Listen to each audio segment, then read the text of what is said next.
Bonjour à tous, que le Seigneur vous bénisse. Une fois de plus, je vous souhaite la bienvenue à notre séquence matinale 5 minutes pour restaurer. Depuis hier, le lundi 10, nous avions amorcé une nouvelle semaine de ce mois de mars et en ce jour, le mardi 11 mars 2025, nous voulons continuer ce thème, à savoir le témoignage. Alors, j'aimerais lire avec vous un nouveau texte dans 1 Jean au chapitre, Jean chapitre 1, le verset 14. Jean chapitre 1, le verset 14. « Et la parole a été faite chair, et elle habitait parmi nous pleine de grâce et de vérité.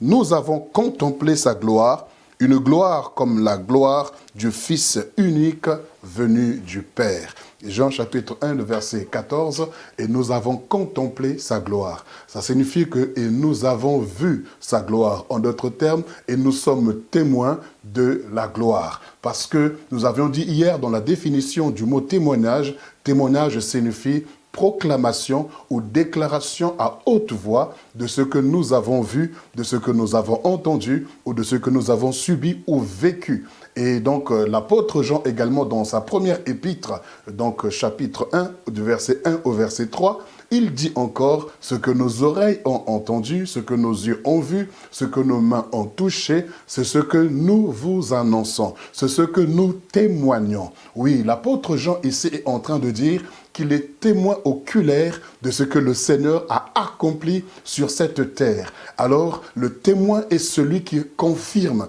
qui atteste donc des événements qui se sont déroulés, d'une histoire qui s'est passée ou d'une situation qu'une personne ou un groupe de gens ont traversé. Alors, le Seigneur dit que Jean est un témoin. Et le Seigneur nous dit également que nous recevrons une puissance, celle du Saint-Esprit, comme on l'a vu hier, et Dieu fait de nous des témoins de ce qu'ils ont vécu, des choses extraordinaires. Alors, l'objectif de Dieu, c'est que tu ne puisses pas vivre toujours ou permanemment dans le désert. L'objectif de Dieu n'est pas que tu puisses être assailli des situations compliquées ou difficiles, parce que la Bible dit que Dieu est fidèle et il ne permettra pas que tu sois tenté au-delà de tes forces. Mais si le Seigneur fait de toi un témoin, c'est parce que ce que tu traverses, ce n'est pas pour que tu puisses mourir dans cette situation. David dira, quand je traverse la vallée de l'ombre de la mort, je ne crains aucun mal, car son bâton et sa houlette me rassurent.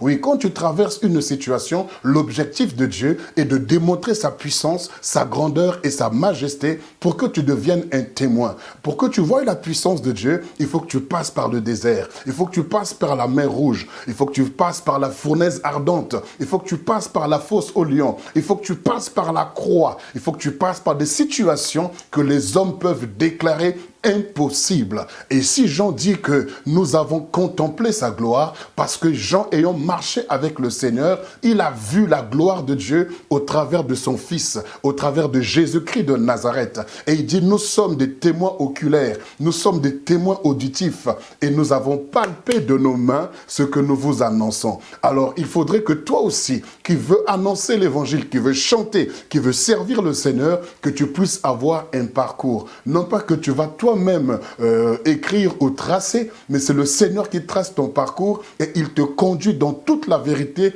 par son esprit. Ton parcours, comme je le disais hier, n'est pas un parcours falsifié, mais c'est un parcours vrai, authentique, et qui va devenir un témoignage vivant pour des générations futures et pour cette génération. Ne baisse pas les bras, ne te décourage pas, le Seigneur est en train de construire une histoire avec toi. Il est en train de bâtir une histoire avec toi, parce qu'il a dit, vous recevrez une puissance, celle du Saint-Esprit survenant sur vous, et vous serez mes témoins. Ce que tu traverses, le Seigneur te couvre avec l'ombre de sa puissance, à l'ombre du Saint-Esprit, à l'ombre du Très-Haut, il te couvre, afin que tout ce que le diable va faire contre toi, tout trait enflammé du malin, ne puisse t'atteindre. Et de même que le Seigneur a couvert Marie de l'ombre de sa puissance, et Jésus est venu, de même aussi, le Seigneur te couvre de son ombre, et la gloire de Dieu va se manifester au travers de toi. La puissance de Dieu va se manifester manifester au travers de toi pour que tu serves de témoignage